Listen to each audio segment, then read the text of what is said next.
Bonjour à tous, on se retrouve aujourd'hui pour une nouvelle vidéo, une vidéo tuto, afin de voir comment restaurer une base de données.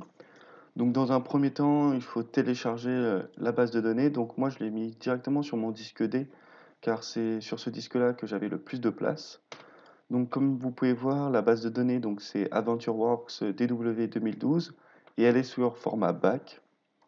Donc afin de la restaurer, on va utiliser SQL Server Management Studio. Donc il faut lancer le logiciel. Donc il va apparaître une première fenêtre. Donc moi travaille uniquement sur mon ordinateur personnel, donc je n'ai aucune modification à faire à ce niveau-là. Donc je peux faire directement se connecter. Donc on va avoir différents fichiers qui vont s'ouvrir sur le côté. Donc on va aller dans un premier temps dans base de données. La manipulation que je vais vous montrer a déjà été réalisée, donc juste ici. Mais je vais vous montrer l'ensemble des étapes afin que vous puissiez réussir.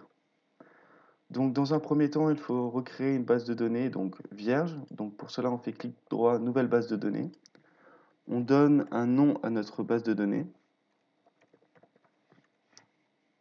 et on fait OK. Voilà. Donc, une nouvelle base de données a été créée. On voit bien qu'elle se trouve juste ici. La seconde étape, donc encore une fois, on va faire clic droit. On va aller dans Tâches, Restaurer, base de données. Donc, une nouvelle fenêtre apparaît.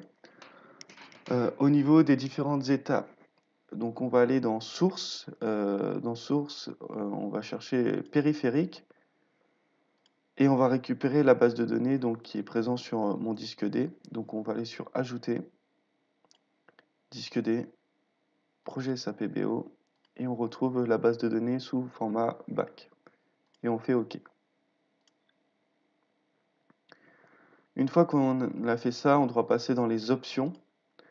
Donc au niveau de l'option de restauration, il faut bien penser à cliquer sur Remplacer la base de données existante, with Replace. Au niveau de l'état de récupération, il faut bien qu'il y ait Restore with Recovery. Et enfin, il se peut que sur votre propre ordinateur, il y ait une sauvegarde à la fin du journal. Donc, si c'est coché pour vous, il faut décocher. Une fois que tout est réalisé, on peut appuyer sur OK. Donc, une fois que vous allez appuyer sur OK, vous allez avoir un message vous montrant que la base de données a bien été restaurée. Donc, une fois que tout est bon, vous pouvez aller directement sur votre base de données. Donc, moi, je reprends mon ancienne. Donc, et après, vous allez dans Table et vous allez avoir l'ensemble des tables qui va apparaître. Voilà, c'est fini pour cette vidéo concernant la restauration d'une base de données. Je vous remercie. Au revoir.